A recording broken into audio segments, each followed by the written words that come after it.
And we're live. Welcome to the Power Man Podcast, everybody. I am so happy to be here. My name is Rory Paquette, in case you didn't know that. And I am, as always, your very humble host. Thank you so much for joining us today. I have a really special guest with me today. I've been following this guy for a little while. He's got a really, really cool Instagram account. The Instagram account is Part-Time Jitsu. The whole idea behind ninjutsu and the popularity it's been gaining sort of led me to look at this in the first place when it came across my feed. But this guy happens to bring just a whole different outlook to it.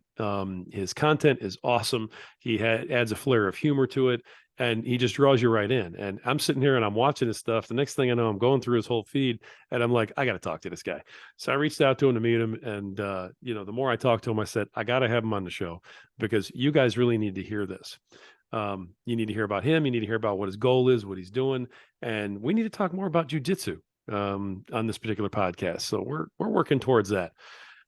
Please welcome from Part-Time Jitsu, Bruno. Bruno, how you doing, man?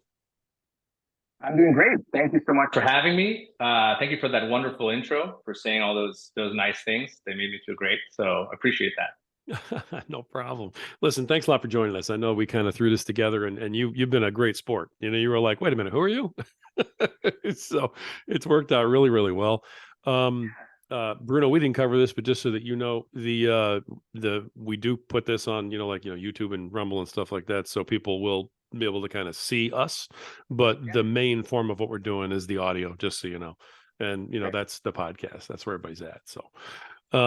So folks, yeah, if you're tuned in at home, get the volume turned up. Let's get ready to rock and roll.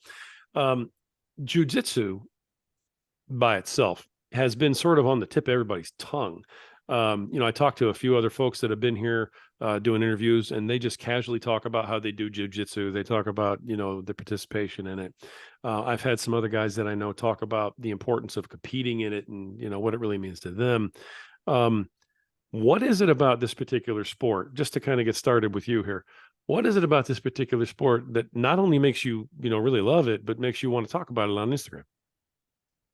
Yeah, that's a great question. And I think I'll start by maybe describing it a little bit. There might be someone who has never even has just heard about it, right, or hasn't even had too much exposure. But Jiu-Jitsu is a martial art that's really focused on grappling, right? So anybody who's familiar with wrestling, might recognize a lot of what's going on.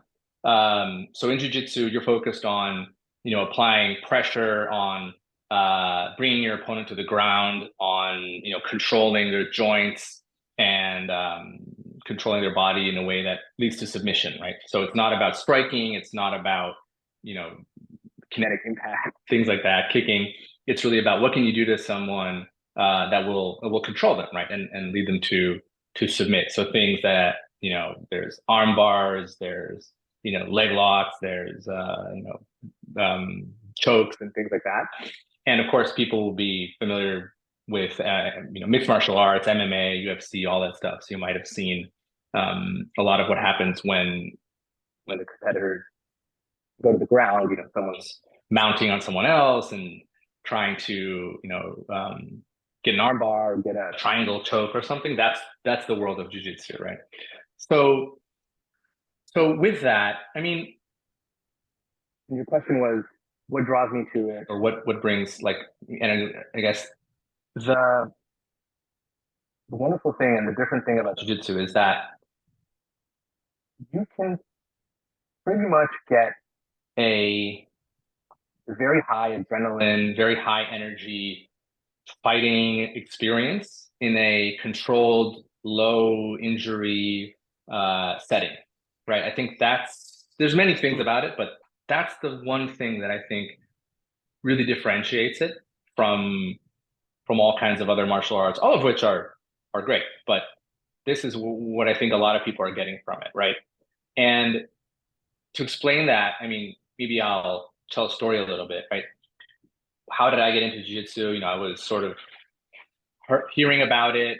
First started watching MMA, UFC when it got big, and you start hearing, okay, well, what do these guys train, right? Oh, well, they'll do Muay Thai and kickboxing and karate for the stand-up stuff. But then what about all this grappling? And you see the armbar and you say, what are they doing? And you hear about jujitsu. That's like a very common entry point, just hearing about what it is, right? Brazilian jiu-jitsu. Um, the other entry point is, a lot of podcasts that talk about it, Joe Rogan and things like that. That was Sure. also a big sort of driver of growth. So I had been hearing about it, and then you start hearing how transformational it can be, how good it is for your health, for your strength, for your cardio, how much fun it is, the bonds you make, and we can talk more about that. But I started hearing about all those things, and I said, okay, well, let me go do. And someone at work was like, hey, a black belt was like, hey, you should try it. Come over to our school. It's nearby. And I said, okay, I'll go check it out, right? And I was excited, and I can feel myself. Okay, this is a big step, right? I walk in there, I get a visitor's gi, which is the clothes you wear, and I start doing the warm up, learn a couple of moves, and they say, okay, it's time to roll, right? I'm like, what is that? What is roll? They go, this is when we basically spar, right? This is what I want to call it fighting, but sparring. So hard training, competitive training. You're trying to submit someone else, and I said, okay, that sounds good. And as soon as they said, okay, the round is starting, and I was sparring with my partner, I didn't know what I was doing, but they kind of gave me some instructions. This is a more experienced guy to kind of help me out. I felt the level of adrenaline and energy and how would I explain it? It's if you've done other things like going out on stage at the school talent show or a big presentation at work or something like that, right? And that's how I felt, that surge of adrenaline mixed with this just a very primal feeling of strength and battle and overcoming, and just, and of course I was getting submitted and losing, and it was terrible in some ways, but I left feeling like, wow, like that was, I'm not going to compare it to the violence of a real fight, but it was much closer than other experiences where you're doing like some light sparring, taekwondo class or something. So yeah, I'll pause there, but that's the first big thing. Just how much you can, how hard you can go in terms of energy and putting all your cardio effort into it, and putting, later as you evolve technique and the fast pace of it, the pain of being under somebody, the pain of resisting a submission. It's all very, very real, right? It's all very, very intense, but in a controlled way, with rules, with instructors helping you out, with if you tap, it's done, you're safe. So it's that combination, which was, I think is the biggest thing for me. Wow. I mean, your passion for this is coming through like no tomorrow. You can tell how much you absolutely love this. What I've heard from some other guys who've tried it, and hey, full disclosure, I've never actually gotten down on the mat. I've really thought about it a lot in the past. Yeah. When you're older like me and you're a little more brittle, you have to be a little more careful about guys grabbing your legs and pulling the wrong way, especially if you have to work Like tomorrow.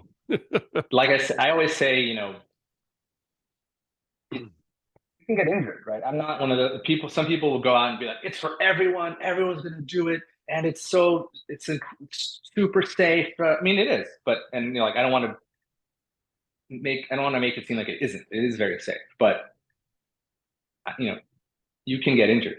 So it's Yeah. I want everybody to, and I think the mindset that I approach it with, and I don't want to speak for other people or make any recommendations, but is that when I get injured, I've only had light injuries, luckily. So, kind of sprained an ankle or hurt my ribs, and, you're out for a month or something. But that's always been an opportunity to work on other things, right? Apply those same lessons and mindset to, staying motivated, to working on your technique by studying, instructionals, videos, things like that, lifting, going to the gym and working other, muscle groups, which you can't, which are still healthy, and not letting that be something catastrophic. Like my first injury, it was just this kind of like so disappointing. I couldn't train. I didn't know what to do. I was this, oh, woe is me, why me? Why did I, hurt my rib cartilage? and then moping around, eating terribly, just ordered pizza, it's over. And then second or third time that I got hurt, again, very lightly sprained an ankle, couldn't train for 2 weeks. It was okay. Well, what else can I do with this hour and a little bit a day that's been freed up? Sometimes I'll go and watch technique. Sometimes I'll watch instructionals, which are just training videos about different moves and things like that. Sometimes I'll, read or go to the gym. But it's just staying motivated. Your body is healing, right? That is an activity as well. Healing and resting is something that you are doing when you're injured. So I couldn't articulate any of this before I started. Now, you're injured, it's terrible. I'm not saying it's good, but especially more serious injuries. But I have learned more about how to handle all that. Anyway, sorry, I interrupted you, but you were saying that you Not haven't at gone all. in, and it should be a measured decision. I mean, I greatly encourage it. I hope you do at least go try it out. I think everyone should try it. Let's say, the 8 billion human beings, they should all try it once. I mean, you're not going to get injured in your trial class, most likely. So at least maybe that's a good goal.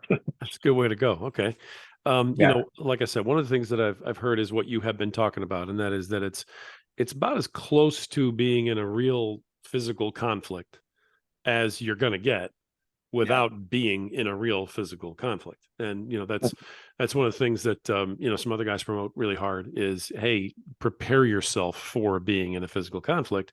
If you're going to do that, you can't just pretend. You have to actually be in a physical conflict of some kind to know that you can handle it, so that when you actually get into a problem, when you actually do have a fight or some sort of thing like that, it isn't the first time that you've ever felt it, experienced it. It's not the first time you've felt someone hold you really tight and you've got to move really strongly, that type Yeah. of thing. So it trains your body, of course, but it's also training your mind for preservation, survival, and everything else later on. Mhm. Okay. And that's good. Yeah, I think the one of the mental aspects, I would say two things. First is being able to think and make decisions in under stress, pain.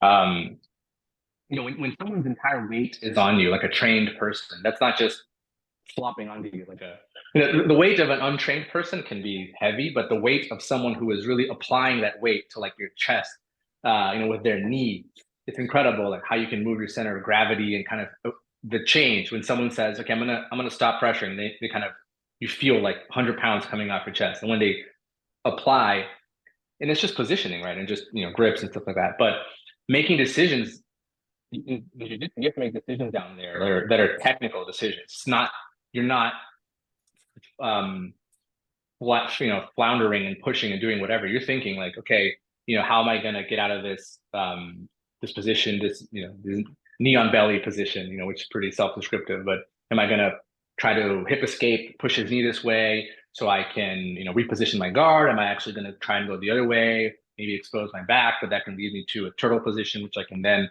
reguard from? So you're making those decisions. I mean, it's not that step. There's a lot of muscle memory, and there's a lot of pattern recognition involved, right? Like you see an opening which can be explored, and so you just go for that. But how to stay calm in those situations? Sometimes you're under someone's mouth for a minute, right, or 2 minutes or whatever, until you really find the right spot to try to escape. Instead of in the beginning, the first few months, you're just going to be using all your strength and energy to try and roll them off, and it's not going to work. But so making decisions under under stress, under pressure, and pain, like while in pain, making the right decision, right? And second is doing those things very quickly. So being able to maintain composure in a high pressure, high stress situation. I hesitate to compare like a jujitsu training session to the stresses of the real world, but there is a lot to be said. Like you said, it's the closest you can get within Wednesday night 7 p.m. class, with people in your neighborhood, right? So it is a stimulation, but doing those decisions quickly, I think it really trains your mind to be ready for some of these, for if something does happen, we have to make a decision quickly. I think a random example, uh, there was this like I was with my daughters, and this like a young kid drove an ATV in front of our house like really fast, like way too fast for the neighborhood, right? And I mean, I'm worried for this kid. I'm worried for other families. I'm worried for my kids. So in that moment, I decided to kind of run after him and say something, right, and bring it up. Hey, like, don't do this, etc. It's not, this is not all kinds of not really aligned with what you can do, and against the law, etc. I don't know if I would have done that before jujitsu. Like, I don't know, the kid like thought, oh, this old man annoying me, but I told him what I thought about it, that he shouldn't be doing that. He should slow down. The speed limit was this much, et cetera, et cetera. And who knows what that did? Maybe he did slow down. Maybe didn't get in an accident a week later. So that kind of thing. I mean, that took 1 second to ignore that situation, or to actually go and do something about it, right? Stuff like that. I think that's also it changes. Like you see someone, there's an accident in the street. Someone fell off a motorcycle and I was driving by. I was like, do I need to stop, get out, call 911? Do I need to do something here, right? And those thoughts start coming, as opposed to like, I don't know what to do. I'm so rushed with, I'm so unfamiliar with the rush of adrenaline that all I can basically do is manage the adrenaline, right? You don't want to be overwhelmed with stress to the point where you can't make the right decision, right? And that decision, there were people already providing assistance. There were people on the phone. That was clearly being helped, and this was people. I was holding up traffic, so I decided to go on my way. But it was a conscious decision as opposed to what do I do? I think that's you mentioned the mental side. So I think that those are the two things that, I mean, apart from all kinds of other improvements, right? I think that from the aspect of training your mind, it it's something that gives people a lot of confidence. And I think that people say that a lot. Oh, jiu-jitsu gives you confidence, but I thought a lot about why, right? And one thing is that it really feels like something that you can't, that's really impossible when you start, and you start making progress. And the speed of the progress is at the same time it's somewhat slow. So you like frustrated. So it seems like everything's so far away and impossible, but it's fast enough that you're kind of watching yourself improve in real time, right? You go for a couple of weeks or a few weeks, and then suddenly you manage to sweep someone, and you were just, you weren't able to do anything 3 weeks ago. You go for a while, and then you can get your first submission. Someone came up to me in class the other day, and they were like, Bruno. I'm like, what happened? Like, I just got my first submission. Like, wow, like I had forgotten, like, I'm not trying to be like the guy. Thousands of submissions later, I don't even remember that moment. But I was like, that's a wonder.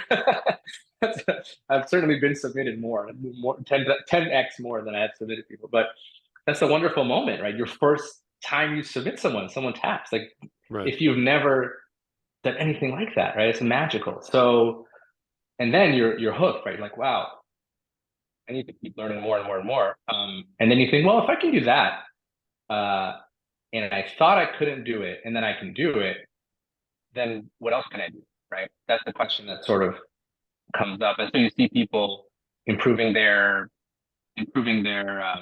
eating habits, right? They'd be like, well, I eat a lot, a lot of junk food, but this, I don't know what to do. I don't know how to change this. I love getting my fast food after work, and I don't know if I can do it. But well, that's how I thought about jujitsu, a few years ago, and that person maybe has had success, and so maybe this is like jujitsu, and I just need to take it step by step. And it's that sort of being able to climb this mountain, and you can't see the summit, you don't know how to do anything, you don't know how to ice climb, you take that first step, and then along the way you learn. It teaches you what's possible with those step by step. And then I think that's one big part of the mental aspect, is the showing yourself that you can do really hard things that seem impossible, as long as you have patience, learn the different steps, have the right guidance, and things like that. So I think those are a few things that come to mind from a training your mind perspective. Wow. I mean, that's a lot to unpack, Bruno. I got to be honest with you. I love how passionate you are about it. I had to say it again. The you threw so much at me. Let me unpack a little bit at a time. Sorry, We're that's a lot of different topics, but just no, no, I excited. love it. I love it. I love it. I'm sure our listeners are loving it. You're cutting in and out a little bit on your talking. The maybe it's the AirPods that are interfering with Mhm. it. Are you just using the mic from your computer or something, or I'm using this. I'm using the AirPods mic. the AirPods mic? Okay. Yeah. Is there a way to turn that off and try just using a different mic, like maybe out of whatever you're set up on? Yeah. Let me Because try. you're coming in and being really clear, but then you have a couple moments where I can hear that you're saying something that I know I want my guys to hear, but I want to make Mhm. sure that it's clear enough for everybody else too. Because on Zoom you get what you get. Yeah, yeah, yeah. Let me try something different. Okay, everybody, just hang on with us. I want to make sure we're being as clear as we can because Bruno's just throwing out gems right now about this sport, and I want you guys to be able to hear them really clear. And most of what you're saying is clear, but you're just cutting out here and there a little bit. So we'll give it a shot. We'll see how it comes out. Don't worry, folks. We're going to get Yeah. everything fixed up. Okay. Can you hear me well now? Is it picking it up correct? You froze for a second. Go ahead and talk again. Yeah. Can you hear me well now? Is it picking up the audio correctly? Yeah, that's actually perfect. Yeah, can we Okay. go with that right now? Is that all right? Yeah. Okay, That's perfect. perfect. All right. And wow, with everything you threw out there, I've watched a lot of your social media stuff. You're always talking about different arm bars and grips and locks and stuff like that. Um, let's start there. Is jujitsu a difficult thing to learn for someone who's like brand new coming out? Because it seems like there's a lot of different holds and grips and stuff. Yeah, that's a great question. I don't I don't think it's difficult to learn enough that you'll have fun with it very very quickly. Okay. Because if you were to look at a map of all of jujitsu, um, people would be overwhelmed and say this is impossible, right? But if you just know like a few things, and I'm not, just to be clear, I'm not an instructor, I'm not a any kind of qualified teacher of jiu-jitsu professor, I'm just a guy. But my point of view on my personal point of view on this is that uh if you just know a couple of things, how to escape your hips when someone is on top of you, right? Because the hips is really like the pivot of the human body, right? If you can get the pressure off your hips and escape that, you have a lot more freedom to do other things, introduce your legs and things like that. Okay. If you can, um, understand sort of the mechanics of sweeping someone, knocking them over when they're on top of you, right? There's a lot of jiu-jitsu, a lot on the ground. So this person's on top of me. How do I sweep them? How do I flip them over? Oh, I need to control, the sleeve, etc. They can't be able to post, right? To put their arm or their head or their leg in a way that'll prevent them from falling.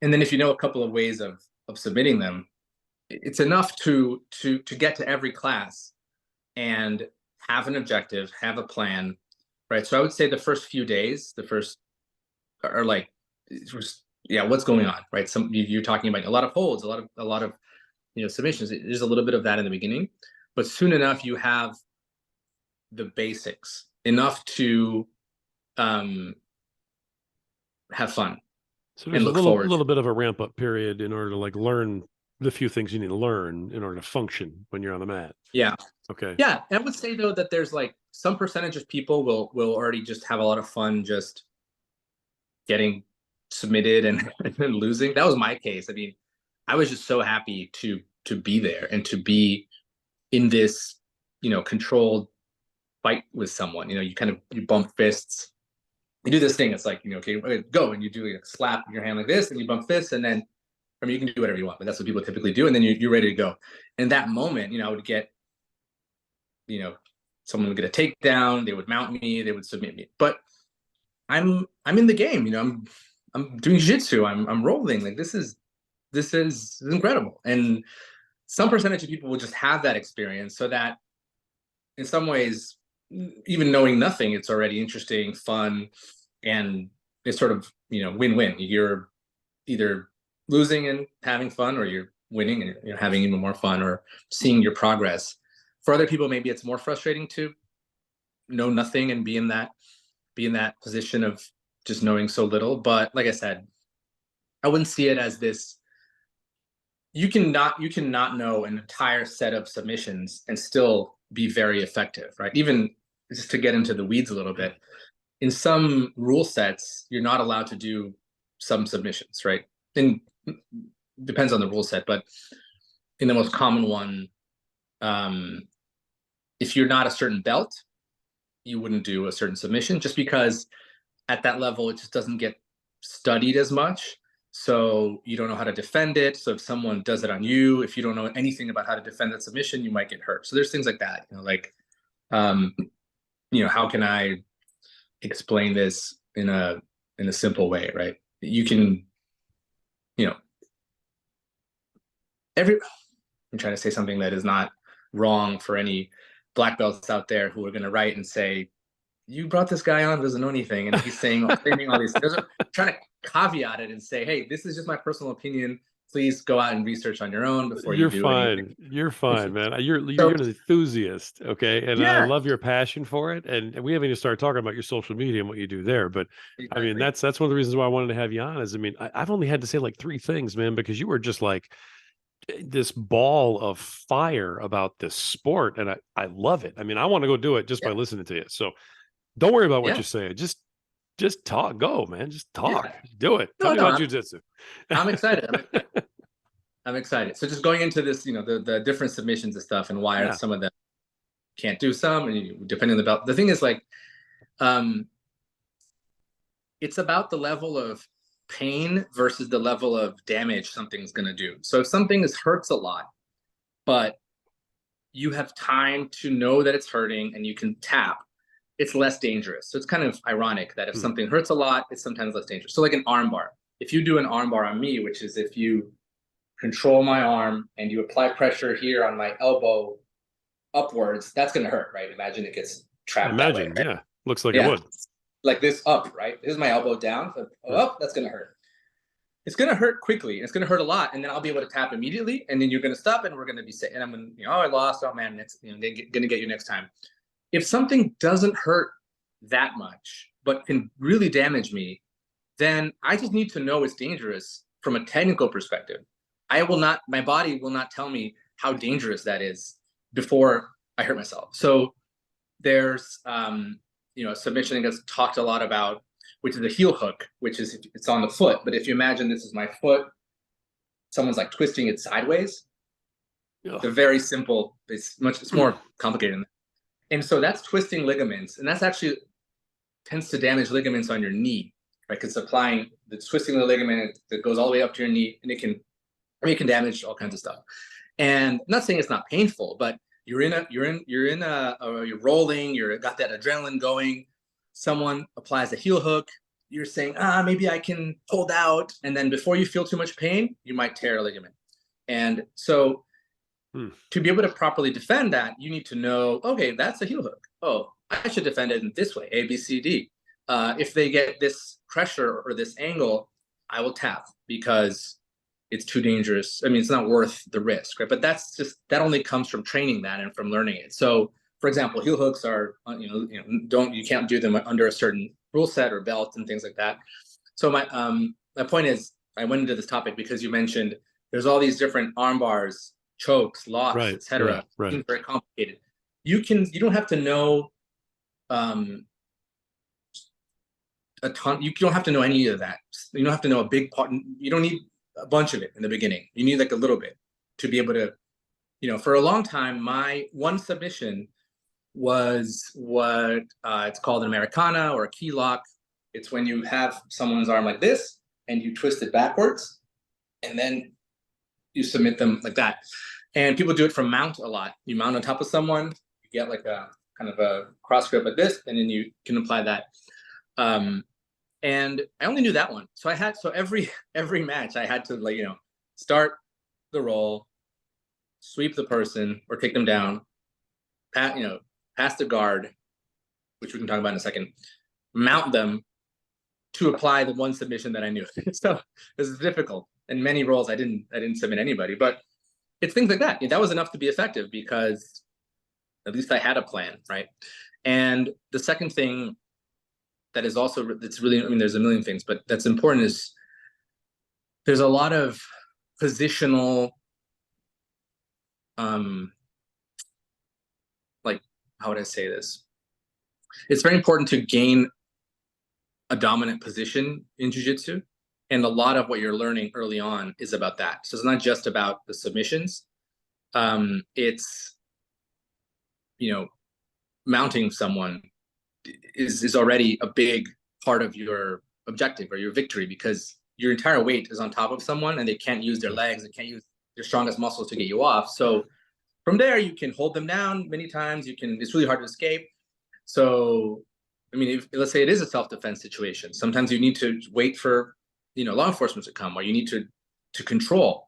It's not all about submit and this and that. It's about control. It's about being the person who is going to dictate like what's going to happen here going from the chaos of the moment before, to saying, no, like things are under control, calm down, etc. So there's a lot of, learning how to unbalance someone so you can take them down. And then once they're down, you'll see a lot of jiu-jitsu guys, on the floor, like what are they doing on the ground there? But there's all these concepts when you're on the ground, like guard. The guard is using your legs to prevent someone from controlling your upper body and your hips, right? So if I'm on the ground and you're standing, my legs are between you and me. That's like a wall. Like in jiu-jitsu, it's called the guard, and it's a very like powerful tool. And there's not, if I'm in jiu-jitsu, if I'm on the ground with my legs in between us, like it's not really a superior position for you, even though I'm sitting and you're standing, right? If I connect my legs, if I wrap one leg around one of your legs and I'm holding one of your arms, like you might feel very threatened because that is it's an attempt at a sweep. And my legs are positioned in a way that I can use their strength. I mean, it's a very large muscle group, right? So there's things like that to think about as well. Like, how are you going to take someone down? How are you going to pass their legs or neutralize their legs, or, so that they can't sweep you with their legs? Okay, how are you going to control their hips? How are you going to hold down their upper body, in what we call side control? Are you going to go from side control to mounting them if that's what you want? So there's sort of this hierarchy of positions to think about. That is a lot of what's going on in the thinking. And then the submissions are a really important part. But I would say positioning and, people, there's one of these, outages that get repeated, a position before submission, things like that, right? So think about not just all the bunch of submissions, but like, how are you gonna control this? See, people have no idea that there's so much wrapped up in what you guys are doing. When the average layman watches, like a UFC event or something, Yeah, and the guys get down on the ground, they start grappling. That's where, from what I understand, a lot of the jujitsu comes in. Is in that particular area, and people don't understand the tiny little nuances of if you turn your hand this way or get your elbow that way, or if you can get your foot around. And that's one of the things that's been so fascinating, for me and a lot of other guys about the sport, is how subtle the little moves and changes and things are. A lot of guys, I think, are a little apprehensive about that, because they feel like they have to learn so much in order to go do it. I mean, I used to box, back in the day. And to start boxing, there isn't a lot you have to know to start. Here's your gloves, block your face, try not to break your nose 17 times. Punch the other guy. Failed, you know what I mean? But yeah. So with this, I recognize there's a lot more that you have to learn. I like the way you're presenting it. It's like you can still do it because you're learning a lot on the job, for sure, with what you're putting together. Well, the thing is what I think about learning is how much you need to know before it gets fun. So you're no longer in that like valley of suffering where it's so boring that you're just using like your goals or your, you know, you wrote your New Year's resolution or your perseverance to get through that, right? So like, let's say you want to learn the guitar. There's a period of any instrument where it sucks, right? It's just like, I mean, maybe you know, oh, I'm learning, that's great, you know, like gonna do my whatever, my lesson today. You get motivated by that, but it's like you're not making any cool sounds. You're not playing, you know, Stairway to Heaven. Like you're not doing anything. You're just, it sounds terrible. It's like embarrassing. You're exposing yourself to whatever. Your family says you're terrible. You're building up calluses. You're learning a chord one at a Exactly. time. Yeah. Strum. Okay, I got it. Yeah. Yeah. Exactly. You know, if you strum a chord, then you're already like doing something successful. Right. I mean, I've seen one friend learn now, and he like it's tough.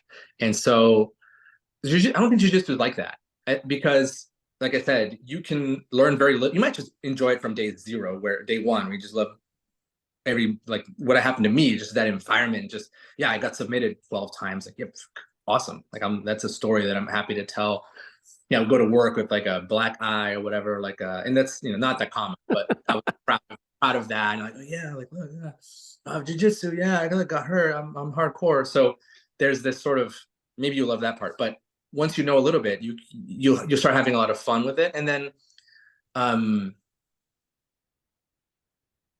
think that's part of what makes it so exciting for people, is that you don't need to know that much to have a good time. I think people talk a lot about ego in jiu-jitsu as well, and that's a whole other discussion. But you know, that you need to, you know, you said you talked about being humble and the humble host. You know, someone who is not as humble might get humbled by jiu-jitsu, and there's always people talking about, you know, how humbling it is, a very humbling experience, because you'll have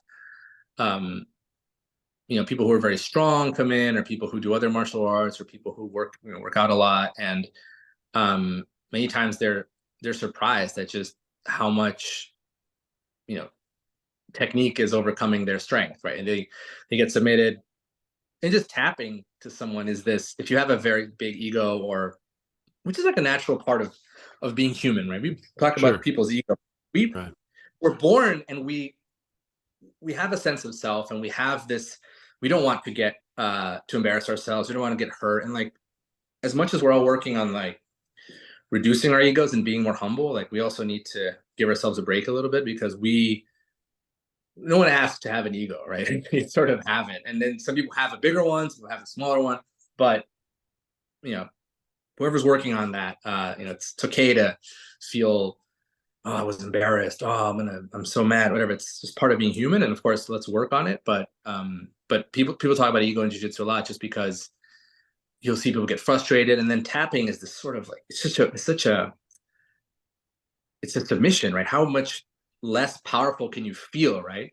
Like, stop, please. You know, Yeah, like you're literally giving up, right? they're Yeah. giving up, Yeah. which is it's funny, like, which is like society's thing, right? Like, don't give up, never give up, you never stop, which is true in some very many other situations. But in jiu-jitsu, you're giving up in that micro context, you know, 20 times in an hour, or whatever it might be, if you get tapped a lot. But Well, you're giving up so that you don't get hurt in a lot of giving up, cases, so you can continue to do the sport, right? exactly. So Yeah. some people, it's so hard, and it was hard for me. But I've also never been, I mean, jiu-jitsu it's given me a lot of confidence, and I've never been, you know, it helped me go from like a lower level of confidence to a higher one. So when I started jiu-jitsu, it was like I was getting submitted, and it wasn't, my ego was not nowhere. It was like, of course I'm getting submitted. I'm terrible at this. Like, it's not, so a lot of people will be like fine with it, and I was always fine with it.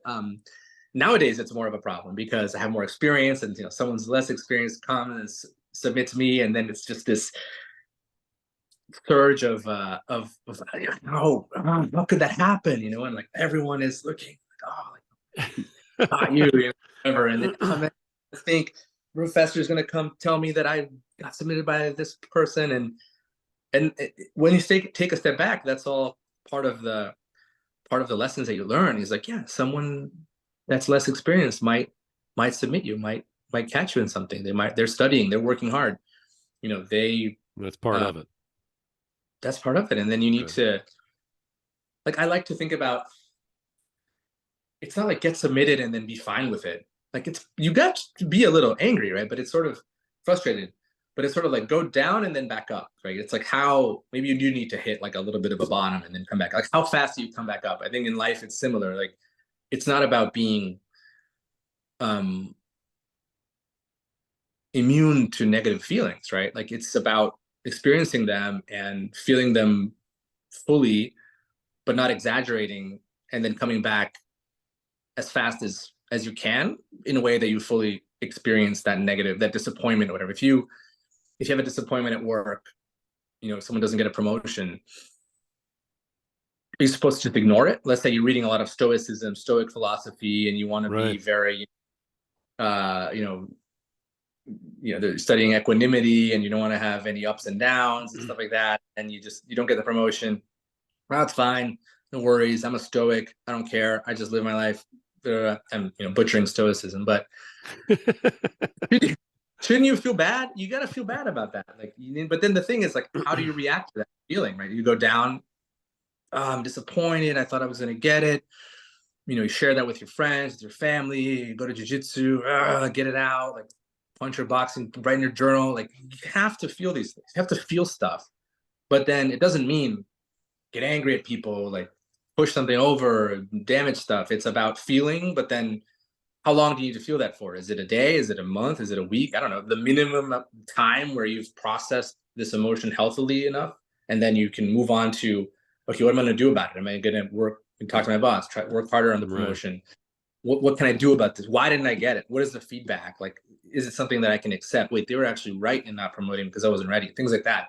But if you hide from that emotion, you're not going to move on to the next. And I'm saying you like generically, I think mostly talking about me or generic beings, but that needs to be felt. So people talk about check your ego in jiu-jitsu, check your ego at the door, have no ego. But I don't think it would ever get submitted by someone who's trained less than I have and then be totally fine with it. I think I'm always going to be a little disappointed, right? And maybe a listener will say, you're wrong, that's not how things work. Later on, you're going to reach a level of complete acceptance, and maybe that is the path. But I think what I've learned is to be disappointed, to feel that, and then to be able to turn that into next steps, lessons, work. I think we haven't talked about competing yet, but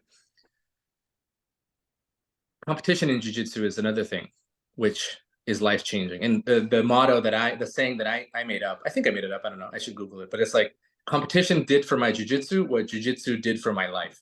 So I kind of separate my jiu-jitsu life, whatever, well, jiu-jitsu adventure, is a constant competition, because every time you go to practice, you're literally competing with the guy on the floor.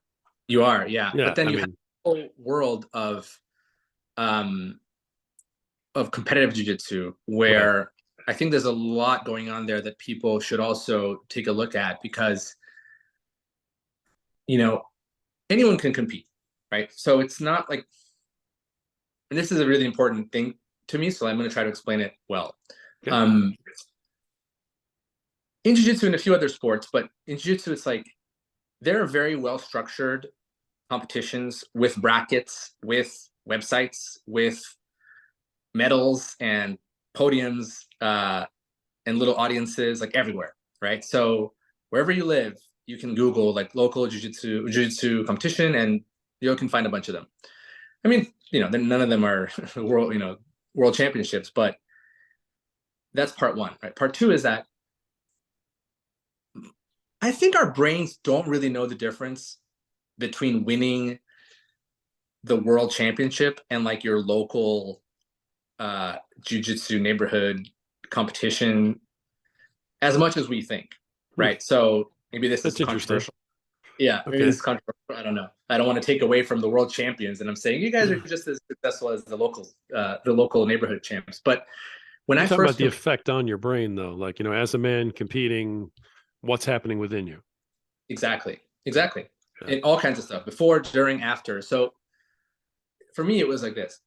When I realized that, wait, there's a competition that I can sign up for, and then my name is like, it's on the bracket. Like, I mean, nowadays it's normal, but when I first saw my name on a website, like me versus another guy, and then there's a bracket, and then like the winner goes to the semifinals, and the winner goes to the finals. Like I was like amazed, right? I'm like, wow, that's me. Like I'm a nerd, you know. Like what am I doing? What is I doing on this, you know, martial art competition? Like it's just it was I was very proud of myself and very nervous and very excited, right? And so, you know, you've signed up, you've paid the entrance fee, right? I think your whole brain changes. I mean, that's a big statement. I don't think that's true. I think something clicks in our minds when you're starting, when you're about to go compete, like not just the day-to-day rolling, but like there is going to be an event and people will be there and my opponent will be trying, you know, extra hard to defeat me. You know, there's a little story that I tell people sometimes, which is, and this is true. You know, we tell these stories and then like they start to morph. I want to make sure this is like a true story.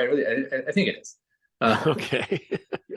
It's become like a cinematic moment. It's not that exciting. I'm pumping it up, and you're like, what is he going to tell me?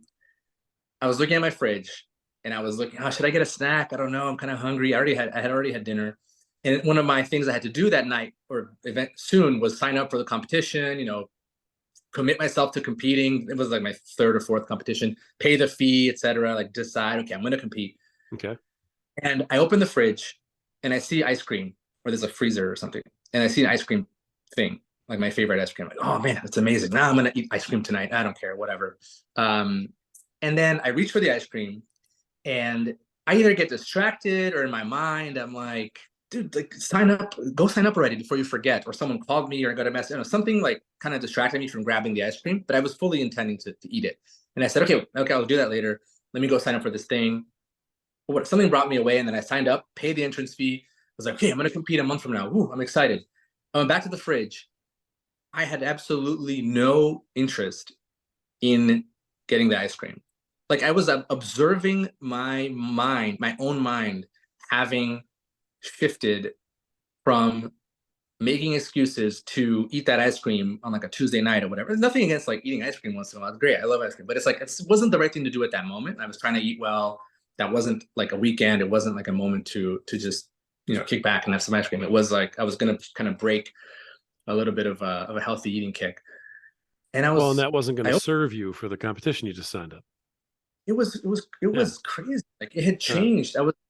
I have to make weight. That's the other thing that I never did as a regular pre-jiu-jitsu person was like making weight. Like what like that's why competing I think is also very interesting. Like what an interesting concept to like now introduce into my life. Like I have to get to a certain weight and then stay there. It's not easy, right? Because if your competition is on a Saturday, you know, Friday night, unless you know the weight classes are like, I don't want to say something wrong. Maybe like 14 pounds, right? So it depends, right? So it's like if you're always trying to be at the weight class where you're going to be like your ratio of strength to fat is going to be like not bad, right? Especially if you're a part-timer like me. So you're thinking, oh, can I lose 2 pounds in 2 months, in a month to, you know, and then you start to kind of do some math, like, should I stay in this current, unless your natural body weight is just, you know, at the, you know, kind of optimal point for that weight class. Right. I tend to hover at like if I make an effort, I can go down to the weight class below mine, but it's not easy. So I'm always like tempted to sign up for that weight class below mine. And then I'm always struggling with. Right. Then you got to get there. Then I have to get there. I don't want to, but then I do it and then I go. And then you get there, but then is that the right weight class to compete at? Yeah, you're strong compared to the other, like not strong. Your frame and how much of your weight is muscle versus fat and bone is a supposedly better ratio the lower weight classes you go, right? Because if you're losing weight, you're going to lose fat and maybe some water. But I've competed at like weight class below my normal one many times to try to be the strong guy in that bracket, Mm-hmm. that weight class. And I've never felt great. Like it's always been like not good performance. And I'm kind of thinking about it now, but I mean, did I lose weight in the right way? Did I do the right? No. Did I have any guidance? No. Just kind of made it somehow. So, not eating that well, not, and you have a couple of pounds left at the end, Right. and you're like, oh, I'm gonna, not eat. So those kinds of choices. This is another thing about, and I'm talking about this. I'm a total part-time jiu-jitsu person, just an amateur, but you get to live this life, right? And so you get to live this life of, thinking of your weight, thinking of your strength, thinking of what,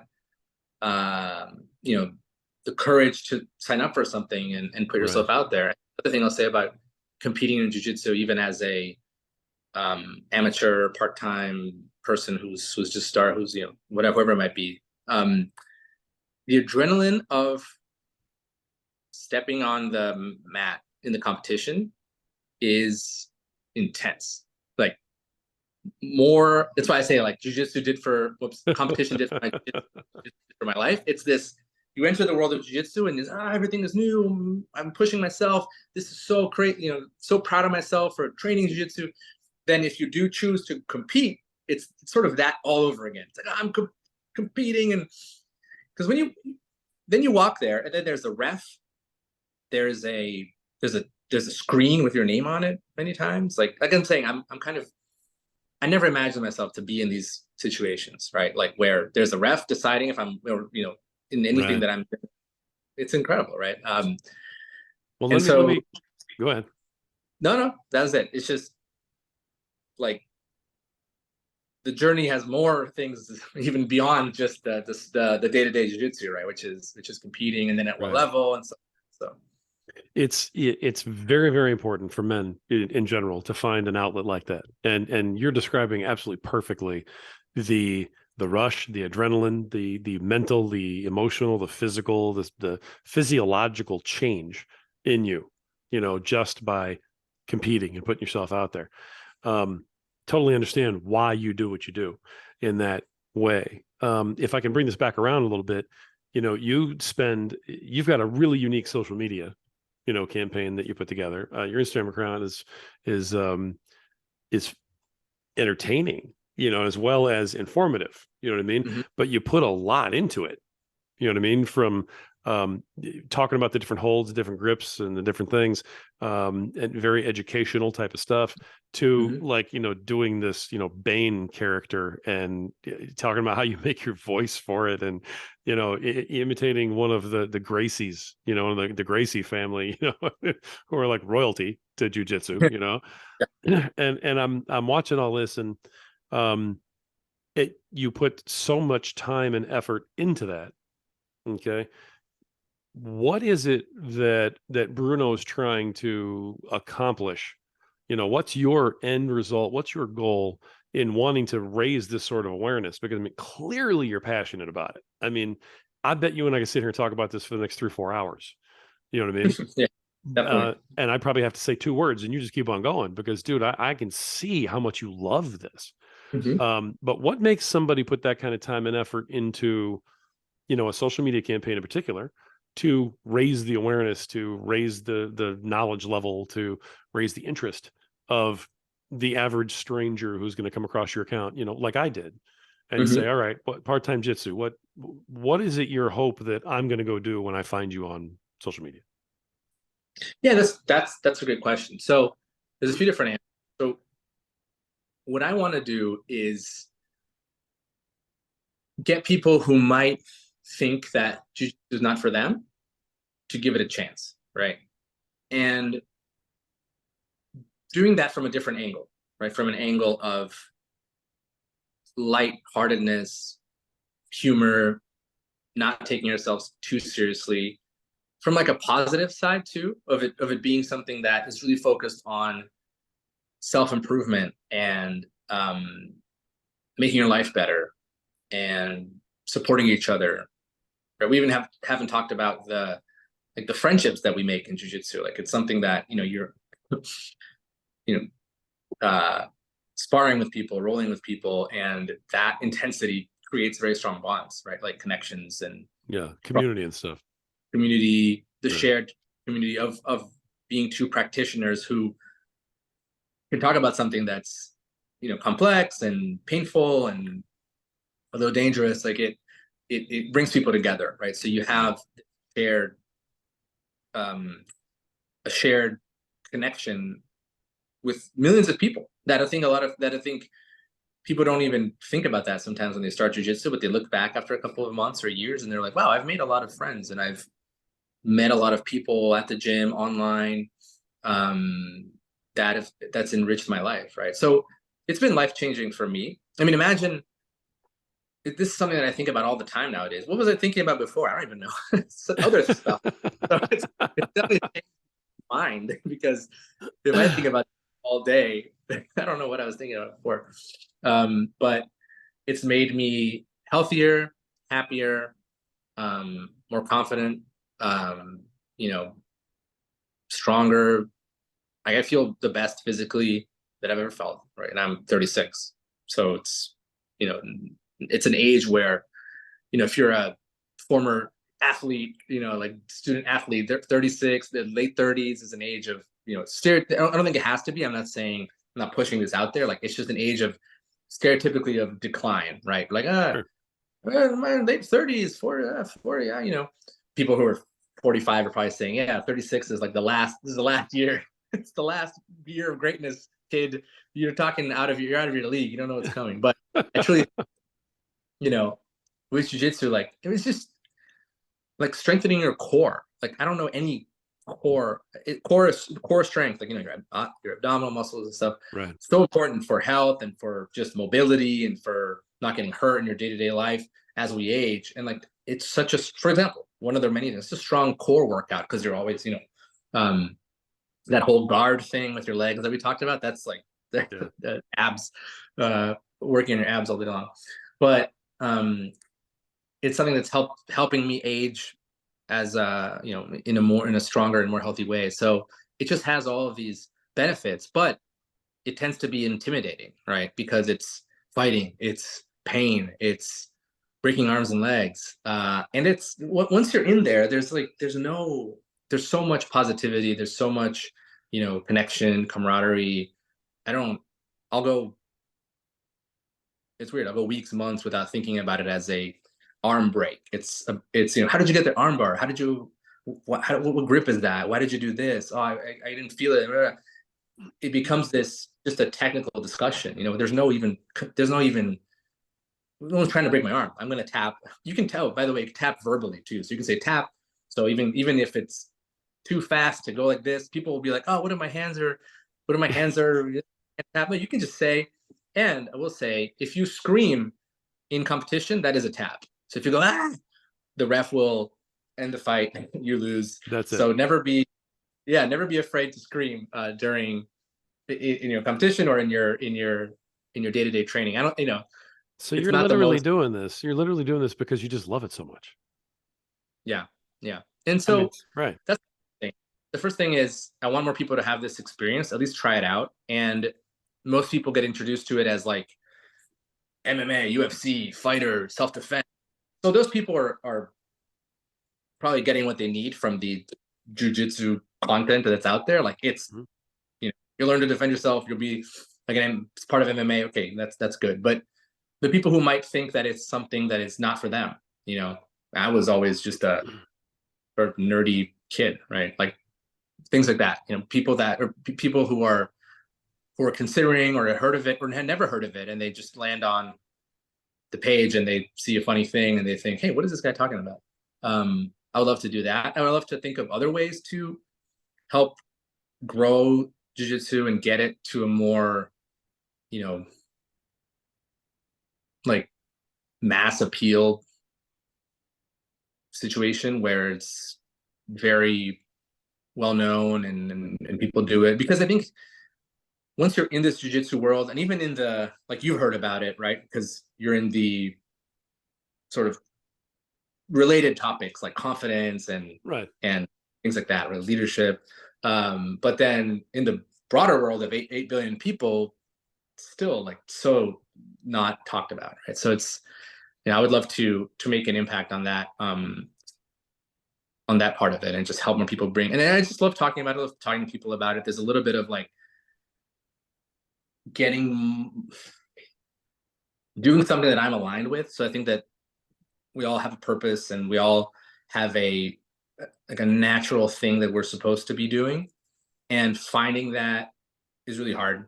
And I'm not saying people need to, everyone has this super connected purpose, and if you haven't found it, there's many ways of addressing that. But it is something for me that, like you said, hours can go by. If I could train for hours, I would. If I'm making the reels and the videos that you talked about, like, I'm just having fun. It's just so I think there's a little bit of that. There is I don't know if you've talked about on your on the show, but there's like Joseph Campbell is an author who talks a lot about how would I explain this? Sort of the hero's journey, right? And what he did was he's passed already, but what his book's saying, what he did was he kind of went into mythology, and he researched a lot of the different myths across different civilizations, and he saw like very common storylines and arcs. Like, it's very similar. Like the story of Odysseus is very similar to the story of Gilgamesh, and that's very similar to Star Wars, and that's very similar to da da da. And then he created this framework around. Or I think actually George Lucas, I think, read the book, and that was, I'm not sure where it all started, but yeah, I know what you're talking about though. Yeah. yeah, like it's about this, someone's kind of just living their life. They're called into this mission or this purpose or this calling, like something pulls them into another perspective. Mm-hmm. You just think of Star Wars, right? Like Luke's just doing whatever, and then he's visited by Obi-Wan, and then kind of things kick off from there, or Lord of the Rings. And everything changes, and you go on this journey, and things are hard, and then you go into sort of the shadow world, you discover things about yourself, you become stronger, you come out the other side and much stronger, you learn a lot, and then the cycle kind of starts over. I don't know why I started talking about this. I think it's because of purpose. So that same guy talks about like your life's purpose, and one quote, which I think is attributed to him, and I've heard it in other contexts, but it's become a little hokey, is like follow your bliss, or find your bliss. Okay. And it's just find the thing that gives you energy and makes you feel alive and awake and excited, And clearly jujitsu does that for you. Yeah. Right. I don't want to push this like purpose thing on too many, like, it's just like there's different ways of finding your purpose, and it's not, I think it looks like this sometimes, where someone is just so excited about something, that's all they want to do, and that's fine. But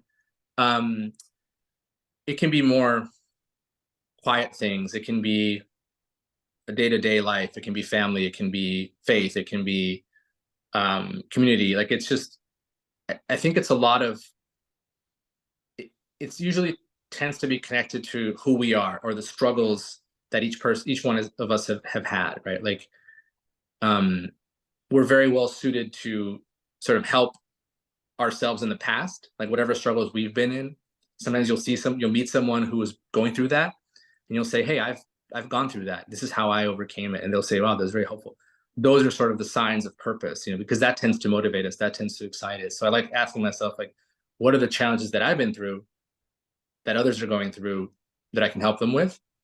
But Jiu-Jitsu is a combination of that, because it's helped me a lot with many things, but also just the topic itself is just interesting to me. And then, like you said, I get excited about it and things like that. So it's a combination of wanting to, like, why do I do it was your question. Yeah. Wanting to grow the sport, get more people to at least try it out, because like the person who told me, hey, you should try it out, like that guy did such a service to me. Like I'm so thankful, because I had a coffee with him the other day, like I don't know, a year ago. And I was thanking him. I was like, man, thank you for proactively saying, hey, you should go train. I think you'll like it, because that's what I did. I listened to him, and then I had heard about it, but it's a moment where someone says, go do it. And you go So do you're it. literally paying this forward is what you're doing. Right. Yeah. Thank you for No, it's okay. I mean, it's 30 minutes, and then you feel like that's your turn. So exactly. Well, Bring it to Zoom's going to kick me off of here if I'm not careful. So that's why I have to, I needed to wrap that up a little bit. But I mean, your passion's amazing, Bruno. I mean, I love it. I really do. I absolutely love it. Anybody who's listening to any of this is going to be like, oh my God, I got to find out more about jujitsu like right now. Because if I'm going to come out of this feeling like this guy, then I got to look in, I got to find out what I'm missing. Yeah. So I mean, it's like you found the fountain of youth or something here, brother. Yeah, results not guaranteed, but I mean, it's been an amazing. I think, go try it out, especially if it's something, if there is a place nearby that you've been eyeing, and it's like, oh, should I stop by? Like, stop by. If you haven't found one, like, get on Google and look. If you've tried it and quit, maybe go back and understand what happened and why, and maybe it's time to go back again. I mean, I don't know. Like I said, I don't like pushing stuff on anybody. I want to just share like my story and how much it's helped me. And then the other thing is, I just have fun with those videos, and I think it comes through as well. It's just, I get excited about the time of day when I'm going to record and be creative. I'm a creative person, so I try to like, it's always in mind. So just those plot lines will be in my mind whether I record them or not. So I might as well put them out there, so I don't have to like, just tell my friends. All right. Well, if anybody, I do need to wrap this up for you here. If anybody wants to like experience the Bane character, if they want to, check out your invitation to the Gracies, if they want to follow you, what's the best way for them to find you, contact you, whatever, reach you, so on and so forth? What do you want to put out there to the all the rest of our listeners if they want to, find out more about you, find out more about the sport, that type of thing? Yeah. So on Instagram is the main avenue right now. So at part-time jitsu. Okay. And it's not part-time jujitsu, it's just part-time jitsu, but it sounded rings has a nice ring to it.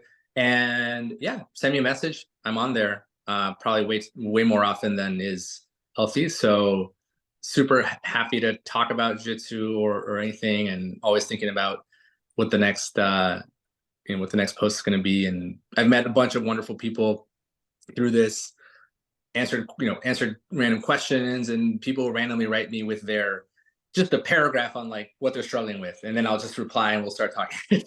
There's no hi, it's just, I don't know how to do this, I'm so tired, bro. which is great.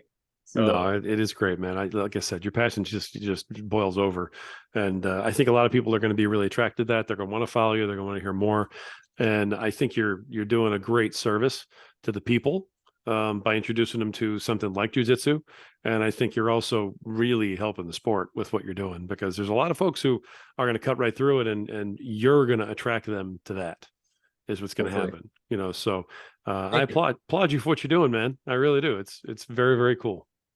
Thank you. And let me take a minute to do the same thing, which is, thank you for putting out the podcast. Thank you for putting out, this important message about, what it means to be a man nowadays, and what we can all do to, on this journey together. So I really appreciate the podcast, the posts, and your leadership on this topic. So thank you as well. Thanks a lot for that, Bruno. I appreciate it very much. We try very hard to do that exact thing. So thanks for that. All right, folks, that is Bruno from Part-Time Jitsu. Check him out on Instagram. Send him your questions, your comments. I'm sure he'd love to, go back and forth with you and talk jujitsu a little bit more. Folks, the reason that we have powerful people like this on here, people who have this kind of passion, people who have this sort of, interest and direction and purpose, is because you're worth it and you have value. And when you realize that, that you've got to find your purpose, that you need to find your inner power, you need to be able to have that kind of a connection to something. You have to have that kind of a passion for something. This is what we do here. This is what we try to connect you with. Don't ever forget that you have that value. You have to believe it. Until next time.